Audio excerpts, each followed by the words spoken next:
বৈঠকে বক্তব্য আপনার পেয়েছিল যে ডিসেম্বরে ডেডলাইন, সরকার হয়তো ডিসেম্বরে পড়ে যেতে পারে, সমূহ সম্ভাবনা আছে। সেরকম সুস্পষ্ট কিছু আরো কিছু বলবেন? সুস্পষ্ট দেখতে পাচ্ছেন তাপস রায় বেরিয়ে গেছেন আগেই, কুণাল ঘোষের কণ্ঠস্বরে অন্যরকম, ঠিক আছে, তাকে কোন রকমে আবার পার্টি ফোল্ডে রেখে দেওয়ার চেষ্টা। অবিহাতি নিস্তব্ধ। আপনারা কি ওই কৃষি ভাইপো ছাড়া আর কাউকে নির্বাচনী প্রচারের ভিডিও দেখতে পান? এটা একটা কর্পোরেট কালচার আমদানি করতে গিয়ে একটা রাজনৈতিক কালচারকে বিসর্জন দিয়েছে এরা, এই তৃণমূল দল দিয়েছে এবং তারা আমার ধারণা বিজেপি 25-এর চেয়ে বেশি আসন পাবে এবং সেক্ষেত্রে এই সরকার তাদের বৈধতা হারাবে, তাদের লেজিটিমেসি থাকবে এই রাজ্য সরকার, তখন তাদের চলে যাওয়ার জন্য যাবতীয় ব্যবস্থা করা হবে। তারা চলে যাবে, নিজেরা ভেঙে হয়ে যাবে। সরকারটি কোষাগারে টাকা নেই, কতকালে তারা মাইনেও দিতে পারবে না, কি ভাবে কোষাগারে টাকা নেই, তারা ভেঙে পড়বে না। তৃণমূল একটা কথা বলছি যে আপনারা এলে ক্ষমতায় এলে অন্নপূর্ণা ভান্ডার 3000 টাকা করে দেবেন, বলেছিলেন। তৃণমূল বলছেন ওনারা 10 বছর কেন্দ্রীয় সরকারের ক্ষমতায় আছে, এরকম একটা প্রকল্প চালু করতে পারেনি কেন? গোটা দেশবাসী মহিলাদের জন্য একটা টাকা দেওয়া, গোটা দেশের জন্য কেন্দ্রীয় সরকারের কি করার দরকার আছে? যখন রাজ্যে তো চলছে, এবার যে রাজ্য সরকার মনে করবে যে তাদের অধিবাসীদের হাতে সরাসরি টাকা পৌঁছে দেওয়া দরকার, যেমন রাজস্থান মনে করেছে, মধ্যপ্রদেশ মনে করেছে, আসাম মনে করেছে, আরো কয়েকটি রাজ্য মনে করেছে, তারা তো 3000 টাকা করে দেয়। পশ্চিমবঙ্গে কোষাগারে টাকা আসার আগেই সেই টাকা লুটপাট হয়ে যায়, কোষাগারে টাকা ঢোকে না, ফলে কোষাগারের অবস্থা খারাপ। বিয়ে দেওয়া যায় না, কন্ট্রাকচুয়াল টিচারদের মাইনে বাড়ানো যায় না, অঙ্গনওয়াড়ি কর্মীদের, আশা কর্মীদের মাইনে বাড়ানো যায় না, কিছুগুলো করা যায় না। কেন এখানে এত মাইনে কম কেন? এরকম একটা অপমানজনক মাইনেতে শুধু পশ্চিমবঙ্গের মানুষই কাজ করতে পারে কোন রকমে দুবেলা দুটি অন্ন জোগাড় হচ্ছে। কারণ পশ্চিমবঙ্গ বহুদিন ধরে একটা দরিদ্র রাজ্য হিসেবে চিহ্নিত হচ্ছে, যদিও পশ্চিমবঙ্গের পোটেন্সি অনেক অনেক বেশি, অনেক রাজ্যের চেয়ে অনেক বেশি। এটা সরকার করে দিয়েছে তৃণমূল এবং তার আগে আদালত বলছে পন্থাঘাতে। কেন ওরা অন্ধ? এসএসসি কি অন্ধ? এসএসসি বলছে যোগ্য অযোগ্যদের আলাদা তারা করতে পারবে, মানে আবার ভোট বদল করবে। ভোট বদল করতেই হবে। মোদী সাহেব যে বক্তব্য রেখেছেন যে আমরা যোগ্যদের পাশে আছি এবং অযোগ্যরা যাতে বিদায় হয় সেই ব্যবস্থা করবো, এবং তাদের লিগাল সেল অলরেডি তৈরি হয়ে গেছে রাজ্যে যারা যোগ্য। সেই চাপে পড়ে বেড়াল গাছে উঠেছে। বেড়াল তো ছালায় না পড়লে গাছে ওঠে না, তো বেড়াল এখন গাছে উঠেছে, উঠে বলছে যে হ্যাঁ আমরা দিতে পারবো। কংগ্রেস একটা অভিযোগ করছে যে 500 বছরের পুরনো রামকে নিয়ে আসতে পারলেন অযোধ্যাতে মোদী সরকার, নীরব মোদী, মোহন চেস্কি এদেরকে নিয়ে আসতে পারলেন না, কেন? বিজেপি এই কথাগুলো খুব ক্যাচি। 500 বছরের পুরনো রাম, এই রামকে নিয়ে এসছেন থেকে দশরথের রাজ্য থেকে একটা রাম মূর্তি, যেটা রাম লালা পুজো হতো অন্য একটা ছাউনিতে, সেটার জন্য একটা মন্দির তৈরি করেছে। রামকে নিয়ে আসতে পারলাম? এইসব মানে আপনি 1 লিটার কেরোসিন তেল দিলাম, আপনি আমার 1 লিটার নিয়ে আসতে পারেননি, সেটা নিয়ে আসার চেষ্টা চলছে। তো চেষ্টা সহজ নয়, অন্য দেশে তারা গিয়ে বসে আছে, তবু তারা করছে। কংগ্রেস গভর্নমেন্ট তো সেটাও করে। অধীর রঞ্জনের এই কথা বলার কোনো মোরাল রাইট নেই। মোদী সরকার তো চেষ্টা করছে। ডিগ্রি নিয়ে আমার সংশয় আছে, কোথা থেকে আমি চ্যালেঞ্জ করেছি যে কোথা থেকে আইনজীবী ডিগ্রি তারা এনেছেন সেটা আমি দেখতে চাই। এটা নিয়ে আমি লাগবো, শুরু করবো কাজ ভোটের প্রচারের রেজাল্টের পরে, তখন যাওয়া যাবে। কার পরামর্শে তিনি এসব বাজে বাজে কথা বলছেন? তিনি নিজে তো কিছু জানেন না। মমতা ব্যানার্জির পড়াশোনা ক্লাস 8-এর বেশি নয় বলে আমি মনে করি।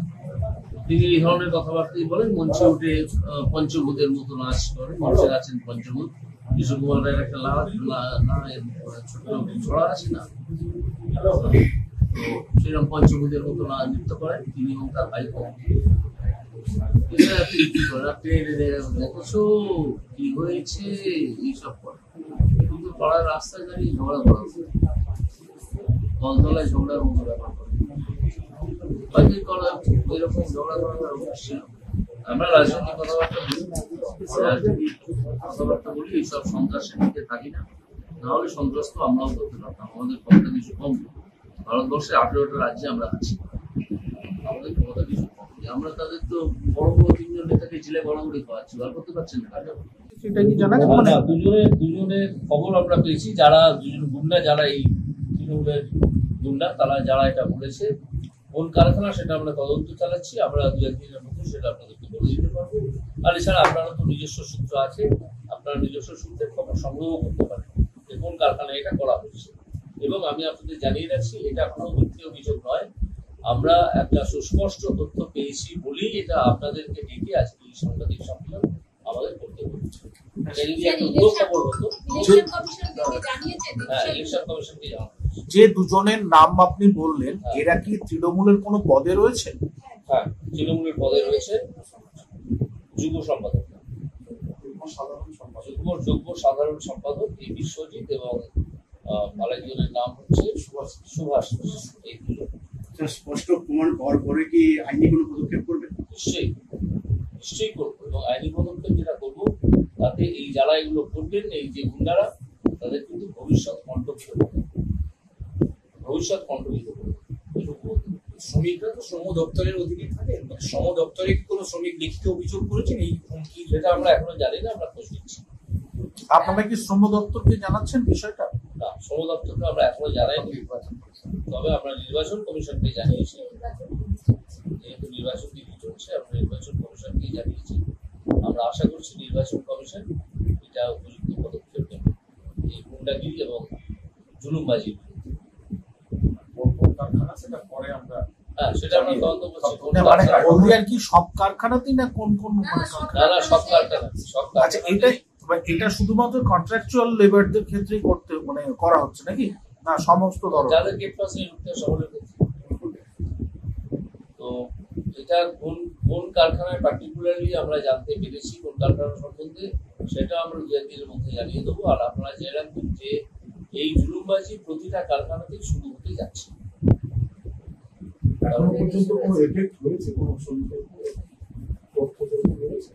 না, সেরকম তথ্য এখনো আসেনি, কিন্তু শ্রমিকদের যদি এই জুলুমবাজি করে সন্ত্রস্ত করা হয়, তাহলে তারা স্বভাবতই, তারা তো রুজি রোজগারের জন্য শ্রম দিতে আসেন, শ্রম বিক্রি করতে আসেন একটা কারখানায়।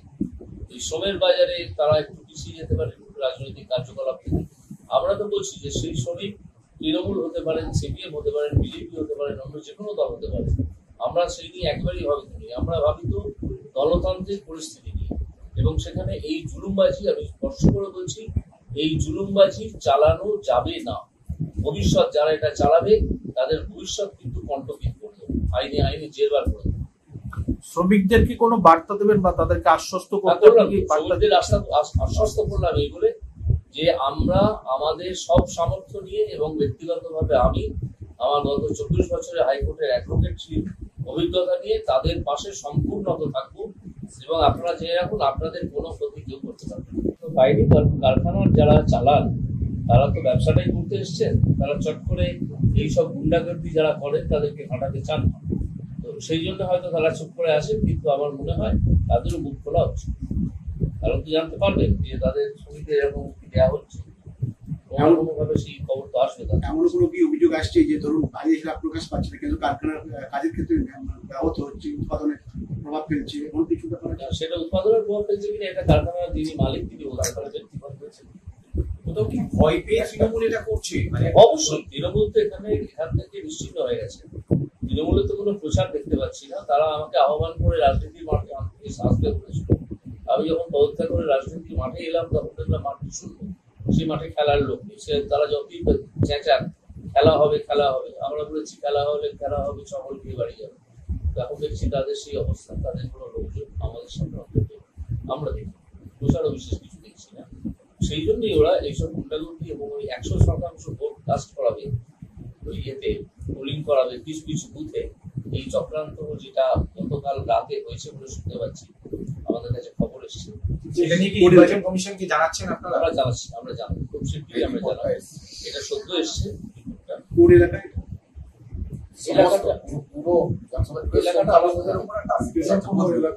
আলাদা করে বলা যাচ্ছে না, কারণ সব জায়গাতেই যেটা এরা করার পরিকল্পনাটা করেছে। এবং এদের একটি পেশাদারী সংস্থা আছে, আমি তাদের নামটা বলছি না, কারণ শুনতে পাচ্ছি সংস্থার কিছু লোক, সবাই তো কাজ করেন না, এদের কিছু লোক তারা এই পরিকল্পনা করে কিভাবে বাজারে নামছেন। তো সেটা আমরা প্রতিহত করবো, ইলেকশন কমিশনকে জানাবো এবং মানুষকে বলবো, বিশেষ করে সংখ্যালঘু মানুষকে বলবো যে আপনারা আপনাদের বিচার বুদ্ধি প্রয়োগ করে ভোট দেবেন, সে আমরা জানি। সেখানে কারখানাতে ওই চিঠি আনার বিষয়টা, এই যে চিঠি আনা, এটা কাদের কাছ থেকে নিয়ে আসতে হচ্ছে কর্মীদেরকে, এবং এর কি কোনো ছাপানো ফরম্যাট তৃণমূলের তরফ থেকে দেওয়া হচ্ছে নাকি কোনো প্যাডে? ছাপানো ফরম্যাটের কথা আমরা জানতে পারিনি। যেটা বলা হয়েছে বলেছে যে যারা পুরসভায় চিঠি, যেটা আমরা একটু দেখান যদি আমাদের ডিস্ট্রিক্ট বেসকে যেটা করেছি, দিচ্ছি আমি আমাদের যে অভিযোগটা সুস্পষ্ট অভিযোগ যেটা আমরা করেছি, দুজনের নামে আপাতত, আরো কয়েকজনের নামে মনে হচ্ছে করতে হবে।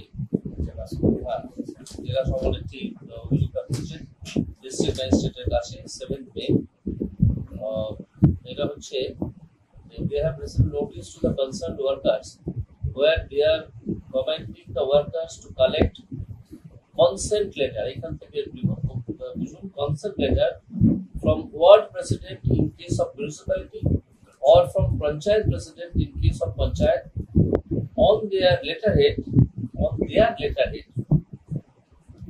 as a proof of party worker and have to submit it to the union secretary or union member on or before 29th April 2024 within 10 AM. আর একটা বিষয় আমরা সেটা সম্বন্ধেও আমরা যখন ভোটের প্রচারে যাচ্ছি বা ভোটের বিভিন্ন মানুষের সঙ্গে যোগাযোগ করছি, তখন দেখতে পাচ্ছি যে তৃণমূল কংগ্রেস একটা পরিকল্পনা নিয়েছে যে সংখ্যালঘু এলাকায় বা যেখানে যেখানে তাদের একটু জোর আছে সেখানে 100% ভোট ফেলবে, অর্থাৎ ছাপ্পা দিবে। আমি এ সম্পর্কে দুটো কথা বলবো। একটা হচ্ছে আমাদের সংখ্যালঘু অংশ যারা আছেন তারা নিজেদের বিচার বুদ্ধি প্রয়োগ করে ভোট দেবেন, সে আপনারা জানিয়ে দিন, 1 নম্বর। আর দ্বিতীয় হচ্ছে যে এই যে 100% ভোট দেওয়ার চেষ্টা এবং পরিকল্পনা এবং কুপরিকল্পনা, 100% ভোট কোথাও হয় না, কুপরিকল্পনা এবং অগণতান্ত্রিক পরিকল্পনা যেটা 2 দিনের মধ্যেই তৈরি করা হয়েছে, সেটার বিরুদ্ধে কিন্তু আমরা সর্বশক্তি নিয়ে নামবো এবং কেন্দ্রীয় বাহিনীকে আমরা বিশেষ অনুরোধ করে রাখবো যাতে এই ধরনের ছাপ্পা ভোট না হয়, এবং যদি হয় তাহলে তার বিধান ফলাফল যাতে হয় সেটা। এই 3টে বিষয় খুব জরুরি আমাদের মনে হয়েছে। আজ নির্বাচন অনেক এগিয়ে এসছে, আর বেশি দিন নেই। আজকে 8 তারিখ, আমাদের প্রচার চলবে 30 তারিখ অব্দি, 30 তারিখ বিকেল অব্দি, 25 তারিখে ভোট। তো এই দিনগুলোরও এইসব কাণ্ড ঘটছে। একটা তো আমরা এ নিয়ে আমরা ডিস্ট্রিক্ট ম্যাজিস্ট্রেটকে জানিয়েছি যে তৃণমূল সব হুমকি দিয়েছে এলাকার লোকেদের, এলাকার শ্রমিকদের, যে আপনাদের চিঠি নিয়ে আসতে হবে। তো তারা আশা করি বিহিত করবেন এই ধরনের গুন্ডাগিরি এবং জুলুমবাজি। আর এই ফেক ভিডিও সম্পর্কে আপনারা একটু মানুষকে জানিয়ে দেবেন যে ফেক ভিডিও আসতে চলেছে। নির্বাচনে এই অগণতান্ত্রিক আবহাওয়া তৈরি করা বা গুন্ডাগিরির আবহাওয়া তৈরি করা, এটার বিরুদ্ধে আমরা সর্বশক্তি প্রয়োগ করব এবং যারা এটা করছেন তারা মারাত্মক বিপদে। 1 নম্বর, সেই জন্য আমি আগেই বলতে এসেছি এটা করবেন না। 2 নম্বর হচ্ছে আমাদের কাছে আর একটা সুনির্দিষ্ট তথ্য এসছে যে সন্দেশখালী নিয়ে যেরকম একটা ফেক ভিডিও তৈরি করা হয়েছে, জাল ভিডিও তৈরি করা হয়েছে, ঠিক সেই রকম জাল ভিডিও কাঁথি এবং তমলুকের প্রার্থীদের সম্বন্ধে তৈরি করা হয়েছে। অর্থাৎ কাঁথির প্রার্থী সৌমেন্দ্র অধিকারী এবং তমলুকের প্রার্থী আমি, আমাদের বিরুদ্ধে এইরকম জাল ভিডিও তৈরি করা হচ্ছে এবং সম্ভবত তা খুব শীঘ্রই বাজারে ছাড়া হবে মানুষকে বিভ্রান্ত করার জন্য। সেই জন্য আমি আপনাদের থ্রু দিয়ে সকলকে জানিয়ে রাখছি যে এই ভিডিও যখন ছাড়া হবে আপনারা এতে গুরুত্ব দেবেন না। আর যদি এ সম্পর্কে কোনো প্রশ্ন থাকে, যারা এটা শুনবেন বা যারা মনে করবেন এই সম্পর্কে কোনো প্রশ্ন আমাদেরকে করতে হবে, বিজেপিকে আপনাদের করা উচিত বা আপনারা মনে করবেন করতে, আপনারা আমাদেরকে জিজ্ঞেস করবেন। আপনাদেরকে আমরা পরিষ্কার বুঝিয়ে বলে দেবো সেই সব মানুষদের যারা এটাকে আদৌ তথ্য দেবেন, যদি কেউ দেন যে এই ভিডিওটা কেন জাল এবং কেন এটাকে ফেক ভিডিও বলা হবে সেটা আমরা বলি। জেলা স্তরের নেতা, রাজ্য স্তরের নেতা, আমাদের সমস্ত তাদেরকে সঙ্গে নিয়ে আমি এই সাংবাদিক সম্মেলনটা অত্যন্ত জরুরি ভিত্তিতে করতে হচ্ছে।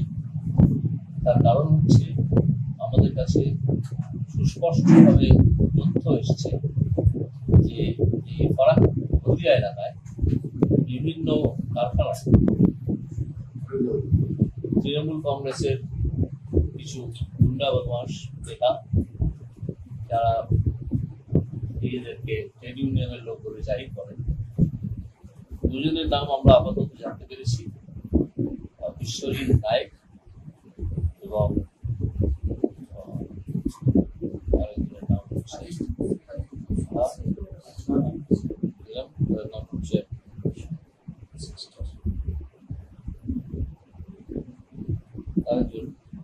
মিলে শুভাশিস বড়াই, এই দুজনের নাম আমরা আপাতত স্পেসিফিক ভাবে জানতে পেরেছি, নির্দিষ্টভাবে। তারা বিভিন্ন কারখানার শ্রমিকদের একটা আশ্চর্য হুমকি দিচ্ছেন। আশ্চর্য হুমকি যেটা বলছি, তারা বলছেন এই শ্রমিকদের সকলকে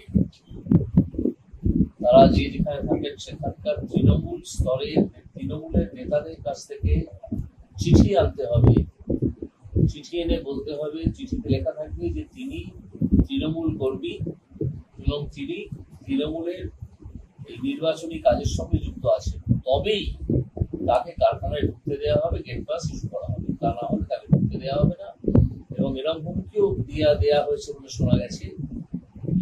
আমাদের কাছে সুস্পষ্ট সূত্র থেকে সুস্পষ্টভাবে খবর এসছে, এরকম হুমকিও দেওয়া হয়েছে যে না হলে এই চিঠি যাচাই করে তবে কারখানার দিকে ঢুকতে দেওয়া হবে, না হলে দেওয়া হবে। তো এটা সম্পূর্ণ গুন্ডাগিরি, গণতন্ত্র তো নয়ই, ছেড়ে দিন, গণতন্ত্র নামটাও এর সঙ্গে উচ্চারণ করা যায় না। সম্পূর্ণ গুন্ডাগিরি, সম্পূর্ণ জুলুমবাজি শ্রমিকদের উপরে। এটা এর আগেও করা হয়েছিল, আগের নির্বাচনে, তখন আপনাদের হয়তো নিশ্চয়ই রেকর্ড থাকবে যে 6 জন শ্রমিককে আমরা হাইকোর্ট থেকে নির্দেশ দিয়ে তাদেরকে আবার কাজে ফিরিয়ে এনেছিলাম। এবার যদি প্রয়োজন হয় আমরা 600 বা 6000 শ্রমিককেও কাজে ফিরিয়ে আনবো একইভাবে। আর এই যারা গুন্ডাগিরি করছে এদের উদ্দেশ্যে আমি একটা বার্তা দেবো যে এই কাজটা আর করবেন না, এই কাজটা বন্ধ করে দিন, কারণ আমাদেরও নজর আছে। এবং এই হলদিয়াতে আমরাও কিছু শ্রমিকদের মধ্যে কিছু অর্গানাইজেশন, সাংগঠনিক ক্ষমতা আছে। আপনারা যতই অগণতান্ত্রিক কাজ করুন, গণতান্ত্রিক ভাবে তা আমরা প্রতিরোধ যদি করতে শুরু করি, যদি আপনারা করেন আমরা করতে শুরু করি, যদি আপনারা বন্ধ করে দেন তাহলে আমরা নজর রাখবো। যদি করতে শুরু করি তখন কিন্তু আপনারা খুবই বিপদে পড়বেন। তাই আপনাদের উদ্দেশ্যে সেই আপনাদের থ্রু দিয়ে, আমি সাংবাদিকদের থ্রু দিয়ে আজকেই এটা বলতে হবে, কারণ এই সিচুয়েশনটা আজকেই আমাদের নজরে স্পষ্টভাবে এলো, এই হুমকি দেওয়া হচ্ছে। তাই আপনাদের মাধ্যমে আমি সকলকে ওই গুন্ডাদের জানিয়ে দিতে চাই যে এই কাজটা ভুলেও করবেন না। যদি করেন এবং যদি ধরা পড়েন তাহলে কিন্তু আপনাদের ভবিষ্যতে প্রচুর বিভিন্ন বিষয়ে প্রতিবন্ধকতা সৃষ্টি হবে। আর একজন প্রাক্তন বিচারপতি হিসেবে এবং হাইকোর্টের একজন 24 বছর প্র্যাকটিস করা আইনজীবী হিসেবে আমি শ্রমিকদের কাছে এই বার্তা দিতে চাই যে এই হুমকির কাছে একেবারেই মাথা নত করবেন না। কোনো চিঠি কোনো জায়গা থেকে আপনারা আনবেন না, আনার দরকার নেই। বিষয়টা আমরা দেখছি, আমাদের নজরে আছে। আর এই কথাটা জেনে রাখবেন, আপনারা কে কোথায় কাজ করছেন তার সঙ্গে আপনার রাজনৈতিক কর্মকাণ্ডে কোনো যোগাযোগ নেই। আপনি বাইরে কোন রাজনৈতিক দল করেন, যে কোনো দল আপনি করতে পারেন, গণতান্ত্রিক অধিকার আছে। বিজেপি সেই গণতান্ত্রিক অধিকারকে সম্মান করে, তৃণমূল সেটাকে করে। তো সেই জন্য তৃণমূলের কথা বলতে পেরেছে, বিজেপি এ কথা বলে না, বলতে। কিন্তু বিজেপি যেটা করতে পারবে সেটা হচ্ছে এই ধরনের হুমকি যাদেরকে দেওয়া হচ্ছে এবং এর ফলে যদি কেউ বিন্দুমাত্র একজনও তাহলে তারা অসুবিধার মুখে পড়েন, তাহলে বিজেপি কিন্তু তিনি বাইরে যে রাজনীতি করুন তার পাশে দাঁড়াবে।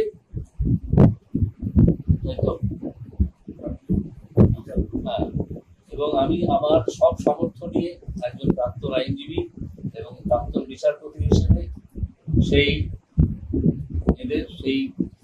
একজন শ্রমিকও যদি এতে প্রভাবিত হয়ে থাকেন বা অসুবিধায় পড়েন, তার পাশে আমরা সব সামর্থ্য নিয়ে নামব।